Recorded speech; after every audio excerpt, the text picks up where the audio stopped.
Keberanian Sinteyong naturalisasi tak garansi posisi inti. Sinteyong jadi sosok yang memegang kendali atas rekomendasi para pemain naturalisasi untuk timnas Indonesia.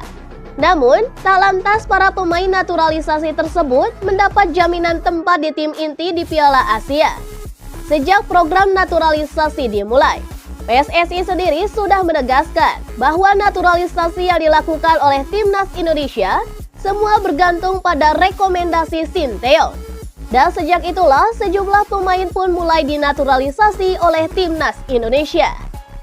Namun setelah dinaturalisasi oleh timnas Indonesia, tak lantas para pemain tersebut akan langsung mendapatkan garansi menjadi pemain inti. Karena hal tersebut bisa terlihat dari perjalanan timnas Indonesia di Piala Asia. Sandy Walsh sempat duduk di bangku cadangan pada laga lawan Irak di partai pertama Piala Asia. Penampilannya yang kurang meyakinkan di beberapa laga sebelumnya bisa jadi pertimbangan Sinteyong, dan Sandy Walsh baru bermain di penghujung laga. Barulah pada laga kedua, ia mendapat kepercayaan turun bermain sebagai pemain inti. Ia pun lalu berhasil membayar kepercayaan Sinteyong tersebut dengan tampil impresif di laga kedua dan ketiga. Ia bahkan sukses mencetak 1 gol ke gawang Jepang saat timnas Indonesia kalah 1-3. Lalu ada Shane Patinama yang juga masih duduk di bangku cadangan saat di Piala Asia 2023. Shane yang sempat meninggalkan pemusatan latihan karena urusan keluarga baru kembali ke tim jelang Piala Asia dimulai. Hal itu yang bisa jadi dasar Sinteyong menilai Shane belum siap untuk tampil bersama timnas Indonesia. Terlebih, Pratama Arhan yang mengisi posisi fullback kiri bisa menjalankan tugas dengan cukup baik.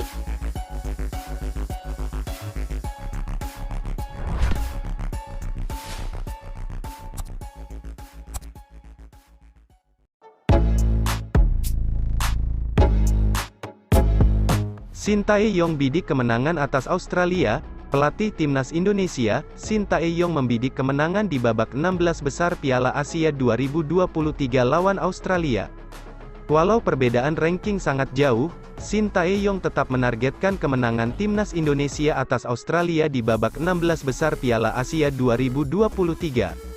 Timnas Indonesia baru saja mencetak sejarah dengan lolos untuk pertama kalinya ke fase gugur Piala Asia.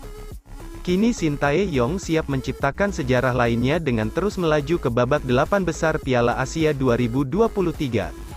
Kami ranking 146 di FIFA dan Australia 25, ada perbedaan signifikan dalam hal kemampuan, kata Sinteyong dilansir dari Yonhap.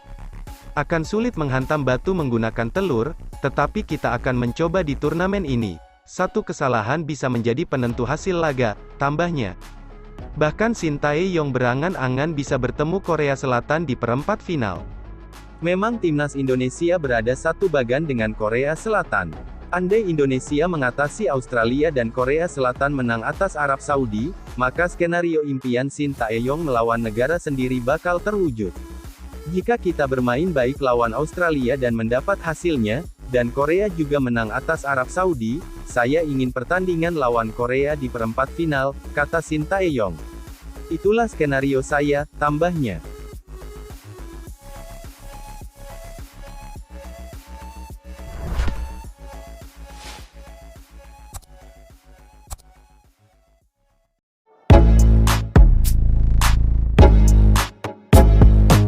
Timnas Indonesia diguyur bonus usai lolos 16 besar. Menpora RI Dito Aryo Tejo menyatakan bonus untuk Timnas Indonesia menjadi tanggung jawab PSSI. Sebab Piala Asia 2023 adalah single event. Itu kami serahkan ke federasi karena ini single event, kata Dito saat ditemui di Jakarta Jumat 26 Januari 2024.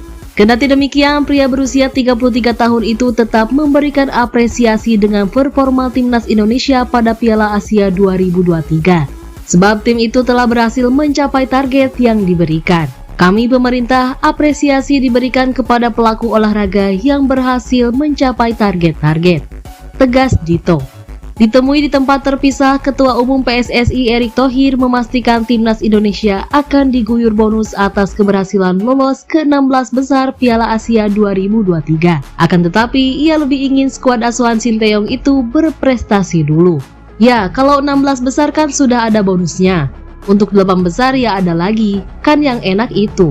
Kata Erik saat dijumpai di Stadion Utama Gelora Bung Karno atau SUGBK.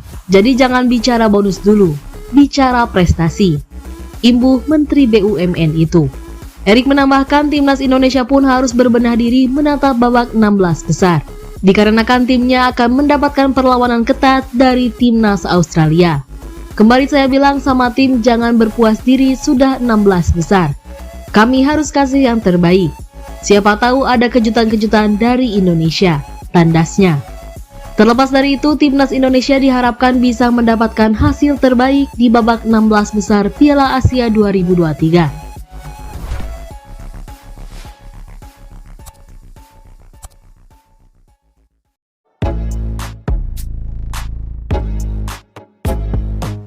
Erick Thohir kirim hadiah ke Kirgistan. Ketua Umum PSSI Erick Thohir menyebut sudah meminta timnya mengirimkan sesuatu ke Kirgistan. Hal tersebut bukan tanpa alasan. Kirgistan memiliki jasa dalam masuknya timnas Indonesia ke babak 16 besar Piala Asia. Mereka berhasil bermain imbang melawan Oman dengan skor 1-1 di laga grup F pada hari Kamis 25 Januari lalu di Stadion Abdullah bin Khalifa Doha. Atas skor imbang tersebut, timnas Indonesia yang berada di peringkat ketiga terbaik dipastikan lolos di laga berikutnya. Atas hal tersebut, netizen Indonesia pun lantas beramai-ramai mengucapkan terima kasih kepada pemain Kirgistan. Tak hanya netizen Indonesia, Erick Thohir pun ternyata ikut memberikan ungkapan terima kasihnya. Tadika sudah dijawab oleh supporter itu, pemain sepak bola yang tadinya followernya 27.000 jadi 150.000. Jadi trending topik juga. Kata Erick Thohir kepada awak media di Stadion Utama Gelora Bung Karno pada hari Jumat 26 Januari. Tak hanya itu saja, ia juga mengaku telah meminta timnya memberikan hadiah untuk para pemain Kirgistan. Saya kemarin sudah minta untuk kirim sesuatu. Bukan berarti kita nanti disangka melakukan ini. Ya, saya hanya mengucapkan terima kasih, ungkapnya. Diberitakan sebelumnya, Ketua Umum PSSI Erick Thohir mengucapkan selamat kepada timnas Indonesia setelah lolos ke babak 16 besar Piala Asia. Ia pun mengaku bangga karena Indonesia dapat memberikan sejarah baru di ajang tersebut. Diketahui timnas Indonesia masuk ke babak 16 besar setelah Kirgistan imbang melawan Oman dengan skor 1-1 di laga terakhir grup F. Alhamdulillah, sejarah baru untuk sepak bola Indonesia. Satu tempat di 16 besar Piala Asia yang bisa diamankan timnas Indonesia, ujar Erick Thohir dalam media sosialnya.